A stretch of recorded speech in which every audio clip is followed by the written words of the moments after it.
evening and welcome to another edition of Video Output. I'm Tracy Ianni. And I'm Jeff Yeager. Video Output is a production of the radio and television class at Parma City Schools. Tonight, Video Output takes you to all three levels of education. We visited Thoreau Park Elementary, both Hillside and Greenbrier Junior High, and Normandy High School. Getting students interested in reading is an ever-increasing challenge for teachers in this electronic age. At Thoreau Park Elementary, they're trying something different. Media specialist Nancy Yates is highly involved with producing and involving students in a puppet show. Aside from acquainting students from some production education, the show stimulates interest in reading. Lisa Kowalik and Sabrina Kess traveled to Thoreau Park to learn more about reading and puppets. I'm here with Mrs. Nancy Yates, the media specialist at Thoreau Park. Can you tell me what exactly is this program? 3 times a year, we bring puppet shows here to Thoreau Park School. We borrow them from the Cuyahoga County Public Library. The puppets are really neat. They're made by adults, the script is taped by adults, and all the props are included. So we present these puppet shows to the younger students. Usually the 5th graders work on these. Each class has a turn. The students are the puppeteers, and they put on a show. Hey, how is the Cuyahoga Library connected with this?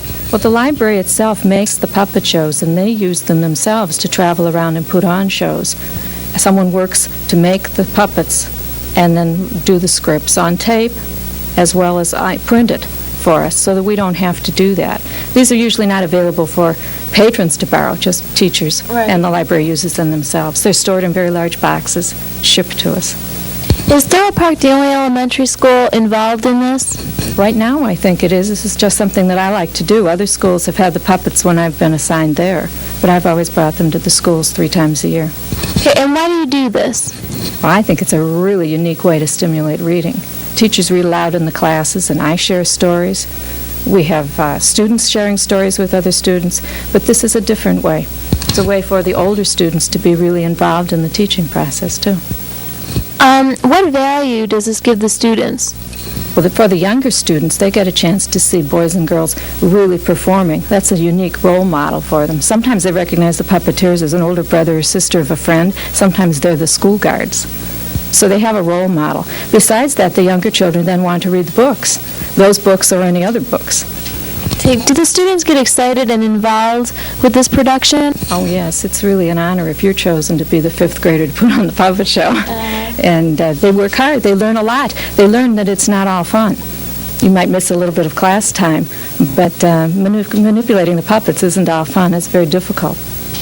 After the actual performance, is there any follow-up to this? Well, many times the teachers will get the same book that we've performed and share that story with the class through books or similar books. You'll find that today we have Dragon Stew, which is a program about a king who wants a new cook with innovative recipes. He finds a cook who says he can make dragon stew. Well, there aren't any dragons, so the cook doesn't have to worry about that. But we find out that it's a story with a twist, and the dragon isn't in the stew. The dragon cooks the stew.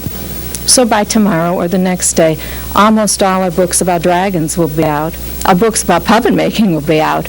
And I'm not really sure what the students are going to ask for when they go to the public library. This is Mrs. Exton, a 3rd grade teacher at Thoreau Park. How do you feel that your class benefits from going to the puppet shows? Well, first we read the story, and we were so interested in the story that I jumped at the chance for us to go down to the media center to watch the puppet show. And they've compared and contrasted the differences between the written and actually seeing the puppet show. Not only that, but only one reading group has read the puppet show that we saw, read the story, and because of that I have 2 children that came up to me independently and asked, from seeing the puppet show, asked to read the reader. So I really think that it encourages children to read more of the stories, read the books. Do you feel that more elementary schools should get involved with things like this? Oh, absolutely. However, our media specialist is a special person. She goes that extra mile to go to the library and get the puppets and incorporate and come to the classrooms and present these things. So I definitely do, but they've got to have special people like we do. This is Jason. He plays the king in the puppet show. Have you ever been in a production like this? No. What did you learn from the experience? Well, I guess to work in such short notice, because we only had 2 practices before we performed in front of other people. This is Ben. He was also in the puppet show. What did you like about the puppet show? I like working together in groups.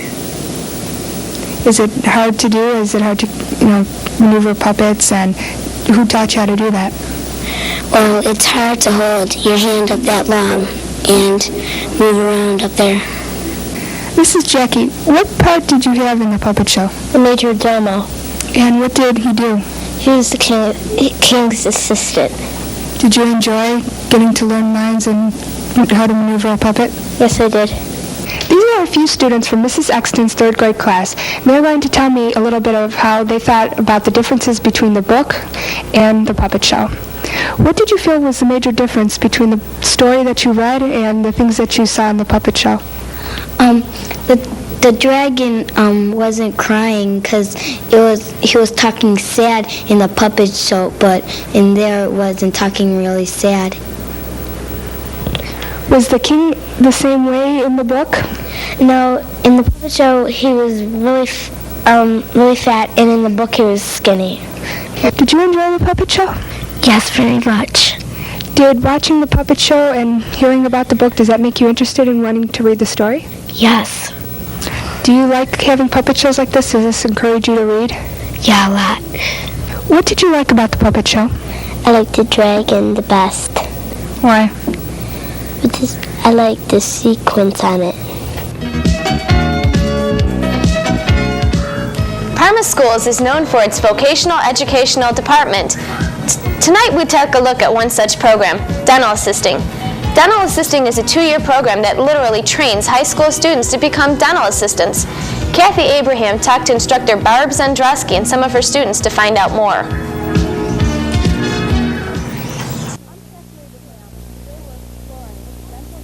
I'm Kathy Abraham, and today we're exploring the dental assisting program here at Normandy High School. Like all vocational classes, the dental assisting class has students from Normandy, Parma, and Valley Forge. Today we're talking to the senior dental assisting instructor, Mrs. Zendrowski, and her student, Mira Boskovic. What type of career fields can you enter after completing dental assisting program? Well, in dental, you can, of course, leave and become a dental assistant. After our 2-year program and working a year, you can go ahead and take the certification test nationwide and become a certified dental assistant. You can work in a dental lab. In fact, I have a student from a few years ago who is now head of Crown and Bridge in a dental lab, and she also married a dental lab tech, and they're both thinking about opening their own dental lab themselves. We have girls that have gone on to be dentists. We have girls that are in dental reception. Also students that have left that have gone into the dental supply company. They can work within the company or go out and sell dental supplies. You can also work with Blue Cross Blue Shield or any of the insurance companies in their dental claims department. What do you learn in dental assisting? Well, this is a 2-year program. In the junior year, you really learn a lot of the technical material, the anatomy, your vocabulary, all your terminology that applies to your field. And you go on to learn all about your materials, your basic materials and filling materials. And there's quite a few things that expand off of that. Mira, what did you learn in the dental assisting program? In dental assisting, we also learned things like word processing and typing, secretarial skills, and other dental-related things. The main concern is really on lab. We have a clinic also with Dr. Yakovich where we learn lots of chairside assisting in detail and things that are further on from the junior year, basically. Who should take this class? Anybody. We're open for anyone, whether it's male or female. Before I taught here at Normandy, I used to teach with the program at Case Western Reserve, which was the Advanced Qualified Dental Assistant, and those are the dental assistants that can fill teeth. By the way, that is another position.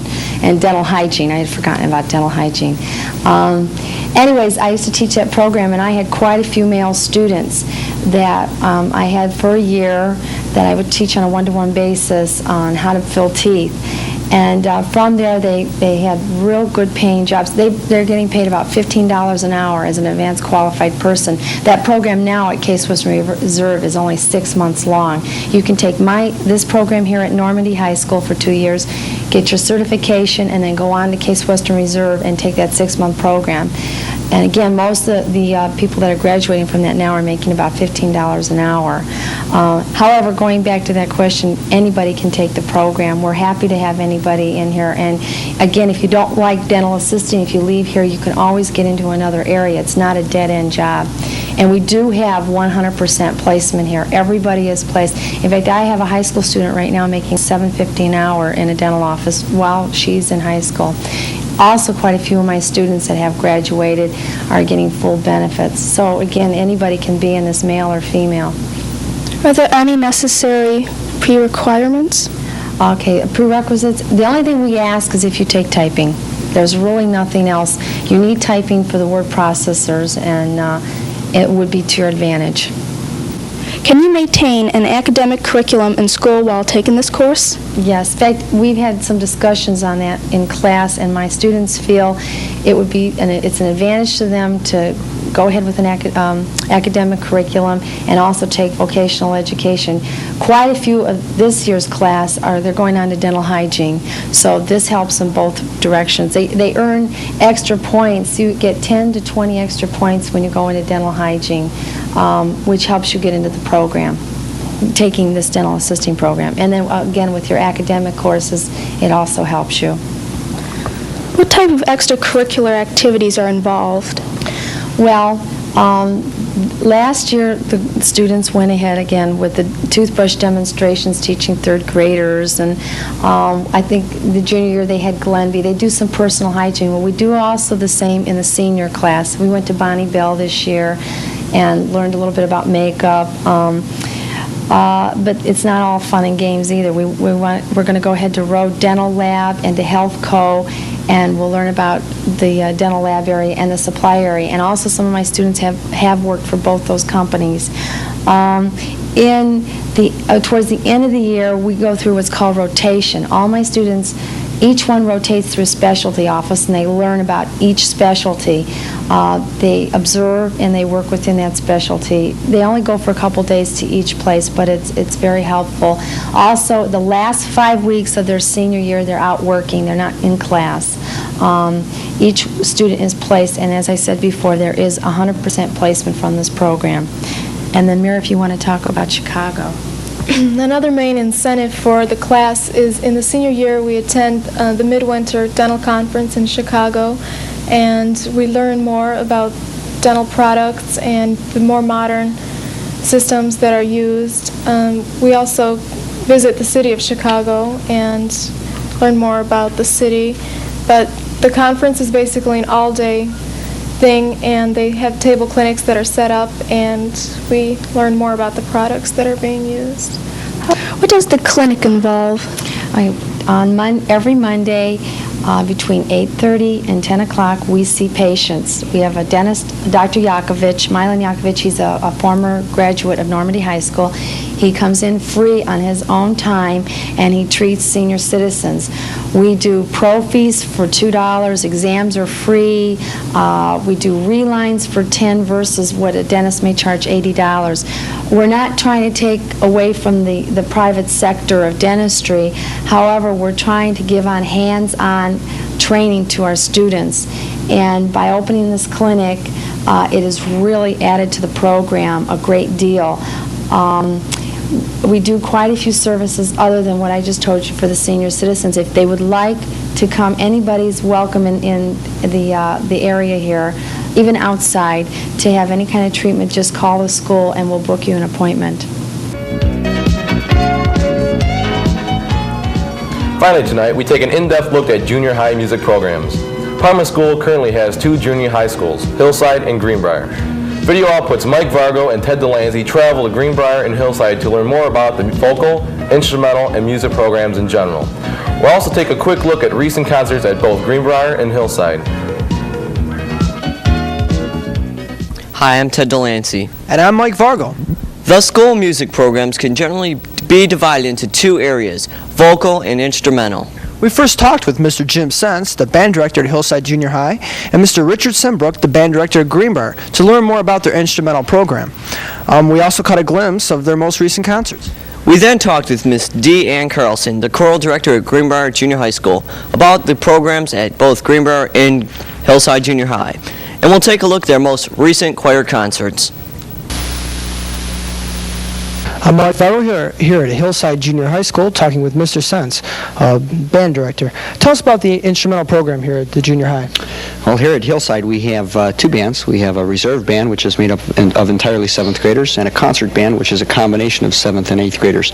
Both groups are pretty good size. The reserve band is about 54, and the concert band features about 87 students. How often do they practice? Both groups practice every single day for one period during the school day.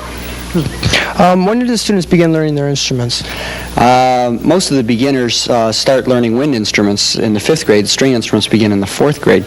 And through the 6th grade for elementary lessons, and then starting here as 7th graders, they begin band lessons. We also have an orchestra here at Hillside that rehearses every day, 3 days a week in full orchestra, and 2 days a week with just strings.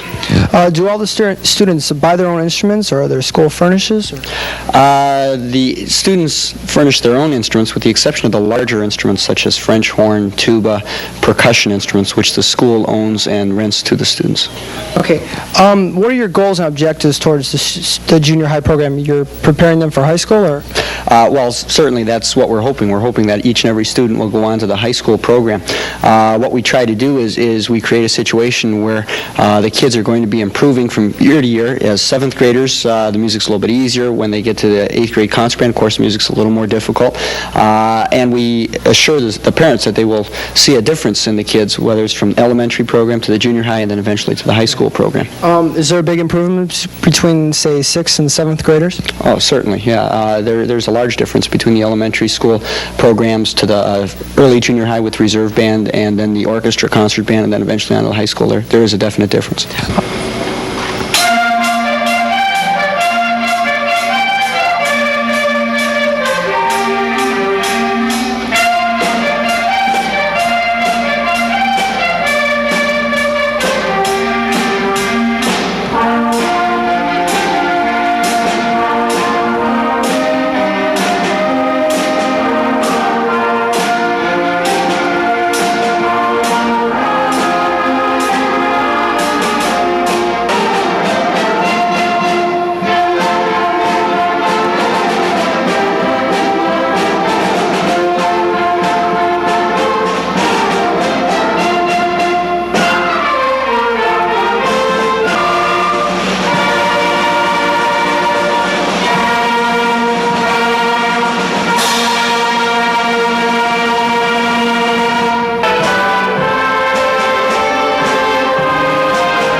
I'm at Greenbrier Junior High School, and I'm talking to the instrumental director. Tell us about the instrumental program here at Greenbrier Junior High. Well, we have 3 bands at Greenbrier, a cadet band, a reserve band, and a concert band. Actually 4 bands, a jazz band also, that meets before school in the morning. The cadet band is basically geared for beginning students who do not have such technical skills. The reserve band is for the intermediate students. The concert band is for the more advanced students. And the jazz band is for the advanced in each group, anyone that wants to come out, join the group. But it's probably the most difficult of all the bands. And that meets in the morning before school. Do all the students buy their own instruments, or does the school furnish any? For the larger instruments like tubas, trombones, baritones, French horns, we provide the student with an instrument, as these tend to be very expensive, from anywhere from $1,000 to $3,000. They can rent it here from the school rather than the parents buying it. But the smaller instruments, flutes, clarinets, saxophones, the students are responsible for getting their own instrument. What are the goals and objectives of the junior high instrumental program? Well, in the elementary school, the students are basically learning techniques learning how to play their instrument, learning new notes, trying to increase the range. In the junior high, the emphasis focuses on learning how to play as a group, as a band, learning to keep balance, which part needs to be brought out, which part needs to be background. So it's basically teaching ensemble skills in junior high and getting them prepared for the high school. So what is the difference going from junior high to high school? Is there a big difference? Really, it's just a continuation of what is started in the junior high, but the music gets more difficult and more advanced, I would say. How often do these groups perform each year? The reserve, cadet, and concert band generally give 2 performances a year. The jazz band gives 2 performances, but they're often called out to play for various groups in the community or Parma Town on Parade and other activities outside as well. What percentage of the students in the school play musical instruments? At Greenbrier, we have quite a few. I think I have a total of about 170 students, which would be about 15 to 18% of our total student enrollment here, which is pretty good.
Hi, I'm at Greenbrier Junior High School, and I'm interviewing the choral directors.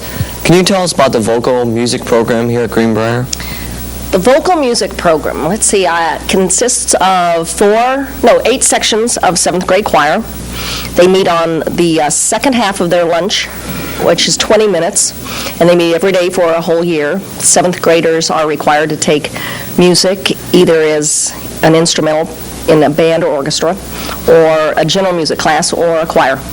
And I'd say most of the students take 7th grade choir. There's approximately about 350 students involved in our program. What about the special groups, such as a pop ensemble and entertainment groups? Do you have these? Yes, the 8th grade choirs, we've got 2 sections of them, about 90 students involved, and that's a semester class. It's an elective, so they choose to be in this program. And we have a pop ensemble that meets on their own time before school, Tuesday and Thursday at 7:30 in the morning, and there's approximately 23 kids involved, girls and boys. How is the junior high program different from the elementary program? Well, I think it's a little more concentrated.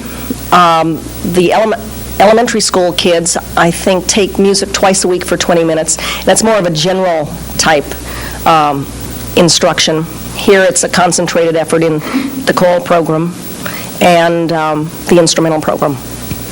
What are the specific goals and objectives of the vocal program?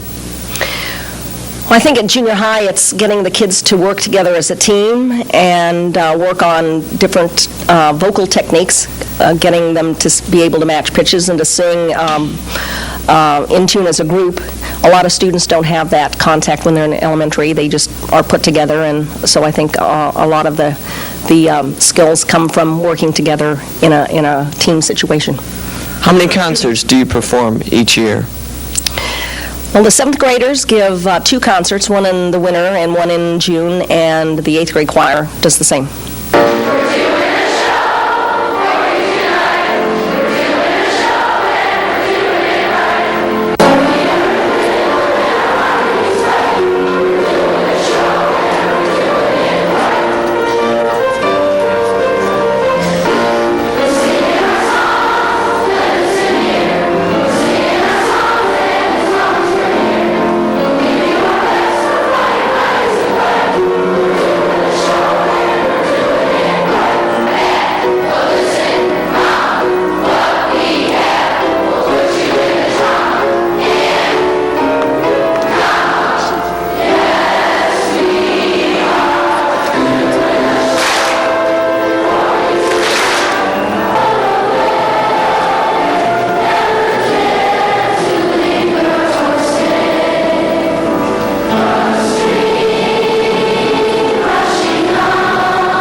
Well, that's about it for the March edition of Video Output.